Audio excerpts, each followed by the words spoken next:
أعوذ بالله من الشيطان الرجيم. بسم الله الرحمن الرحيم.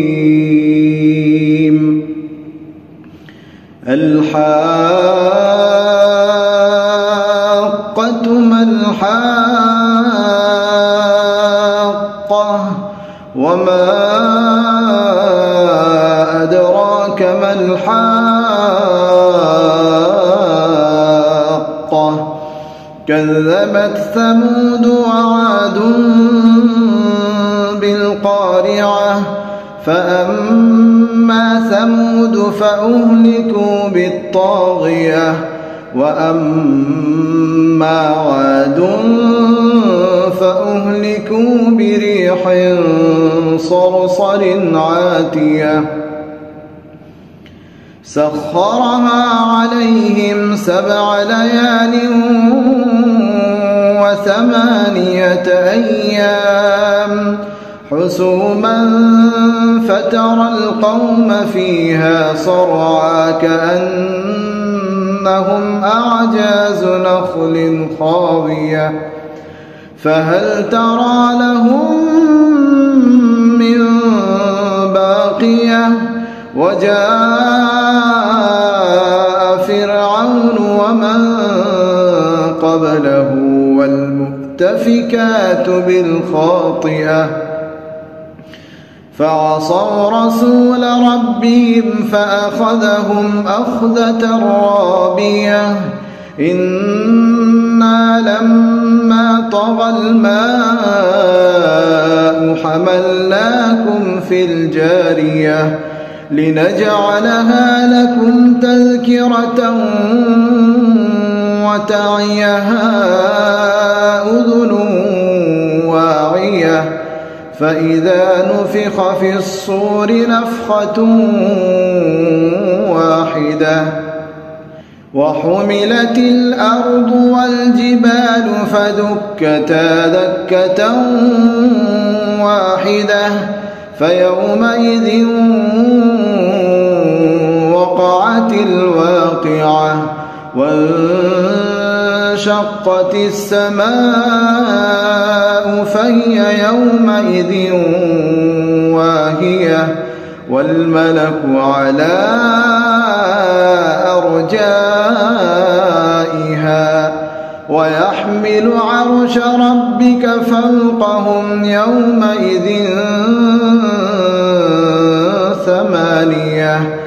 يومئذ تعرضون لا تخفى منكم خافية فأما من أوتي كتابه بيمينه فيقول هاؤم اقرءوا كتابيه إني ظننت أني ملاق حسابيه فهو في عيشة راضية في جنة عالية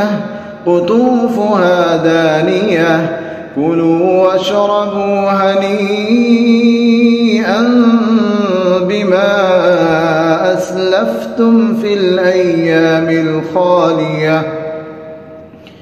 وأما من أوتي كتابه بشماله فيقول يا ليتني لم أوت كتابيه ولم أدر ما حسابيه يا ليتها كانت القاضية ما أغنى عني ماليه هلك عني سلطانيه خذوه فغلوه ثم الجحيم صلوه ثم في سلسلة ذرعها 70 ذراعا فاسلكوه إنه كان لا يؤمن بالله العظيم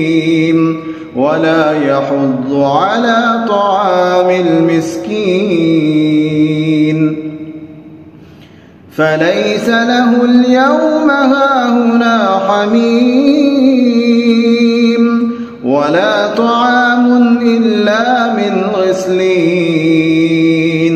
لا يأكله إلا الخاطئون فلا أقسم بما تبصرون وما لا تبصرون إنه لقول رسول كريم وما هو بقول شاعر قليلا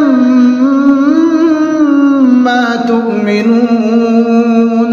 ولا بقول كاهن قليلا ما تذكرون تنزيل من رب العالمين ولو تقول علينا بعض الأقاويل لأخذنا منه باليمين ثم لقطعنا منه الوتين فما منكم من أحد عنه حاجزين وإنه